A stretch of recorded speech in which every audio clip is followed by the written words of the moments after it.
Dalam nama Bapa dan Putra dan Roh Kudus. Amin.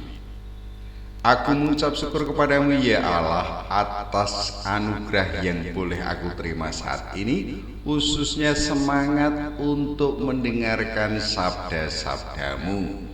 Semoga semuanya sungguh meresap di dalam kehidupanku sehari-hari, demi Kristus Tuhan dan pengantara kami. Amin. Dalam nama Bapa dan Putra dan Roh Kudus. Amin.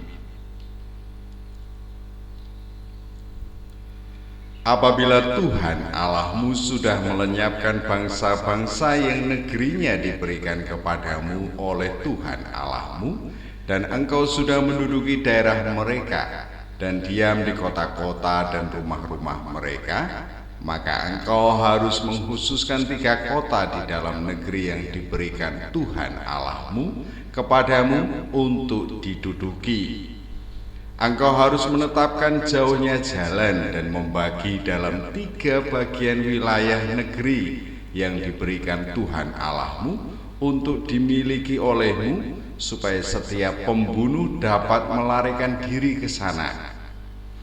Inilah ketentuan mengenai pembunuh yang melarikan diri ke sana dan boleh tinggal hidup.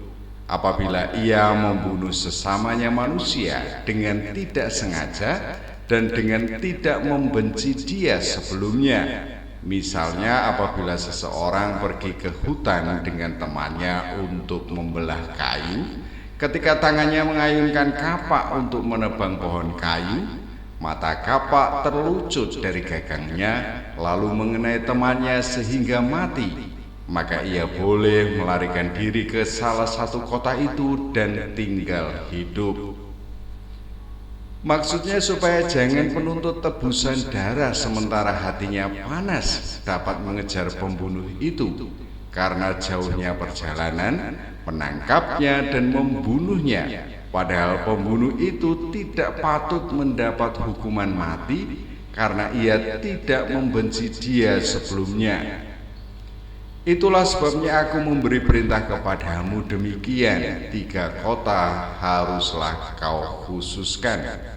Dan jika Tuhan Allahmu sudah meluaskan daerahmu nanti, seperti yang dijanjikannya dengan sumpah kepada nenek moyangmu, dan sudah memberikan kepadamu seluruh negeri yang dikatakannya akan diberikan kepada nenek moyangmu, apabila engkau melakukan dengan setia perintah ini yang kusampaikan kepadamu pada hari ini, dengan mengasihi Tuhan Allahmu dan dengan senantiasa hidup menurut jalan yang ditunjukkannya, maka haruslah engkau menambah 3 kota lagi kepada yang 3 itu, supaya jangan tercurah darah orang yang tidak bersalah di negeri yang diberikan Tuhan Allahmu kepadamu menjadi milikmu, dan hutang darah melekat kepadamu.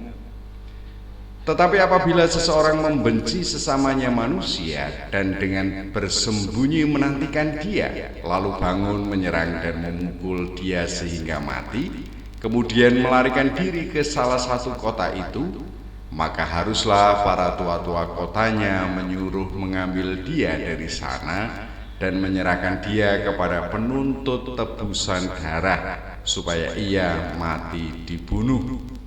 Janganlah engkau merasa sayang kepadanya. Demikianlah harus kau hapuskan darah orang yang tidak bersalah dari antara orang Israel, supaya baik keadaanmu.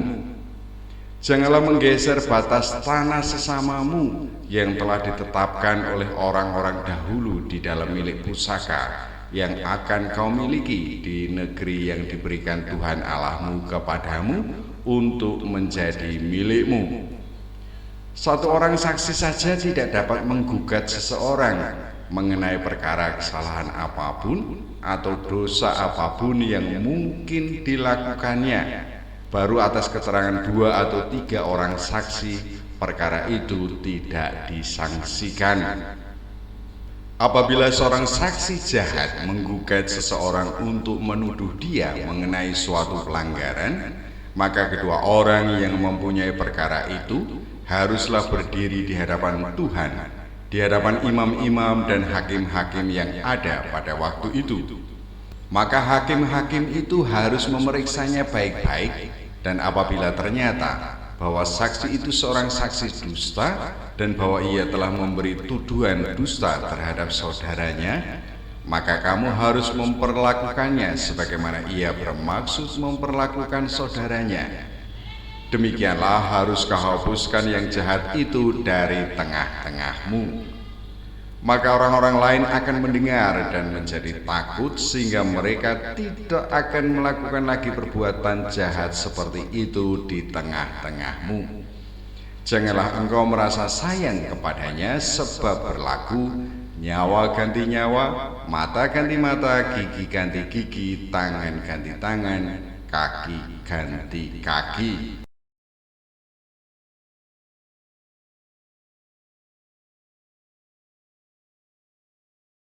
Dalam nama Bapa dan Putra dan Roh Kudus. Amin.